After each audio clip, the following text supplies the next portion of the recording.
Une salle de restaurant vide, comme ici à la Balle Jaune, c'est triste, mais en cette période de Covid, c'est la règle. Mais le désir d'un bon repas, lui, n'a pas disparu, et tous ceux qui ont toujours envie de se faire plaisir en mangeant se tournent donc vers d'autres solutions. Parfois, les restaurants eux-mêmes proposent une offre à emporter, mais beaucoup de clients se sont tournés vers les services de traiteurs locaux. Pour ces derniers, cette période de fermeture des salles des restaurants est synonyme d'une toute nouvelle clientèle. Ça va être des personnes qui sont issues d'entreprises, qui avant allaient s'attabler à une table et maintenant, comme les restaurants sont fermés, donc ils nous demandent à ce qu'on chauffe des plats. D'autres gourmands et gourmets se lancent, eux, dans la réalisation de leurs propres plats, ce qui les amène à réfléchir à ce qu'il y a dans leur assiette et à changer en conséquence leurs habitudes d'achat, notamment en ce qui concerne la viande.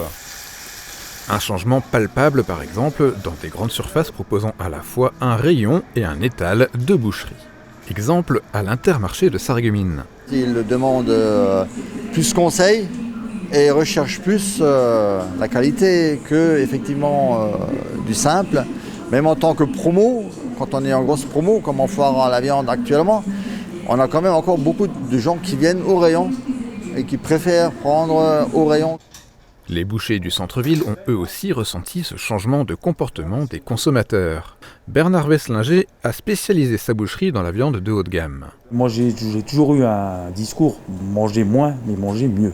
Alors que ses clients sont déjà sensibilisés à la consommation d'une viande de qualité, eux aussi portent un autre regard sur ce qu'ils achètent. Il y a eu un réel changement. Je pense qu'aujourd'hui les gens recherchent une certaine qualité.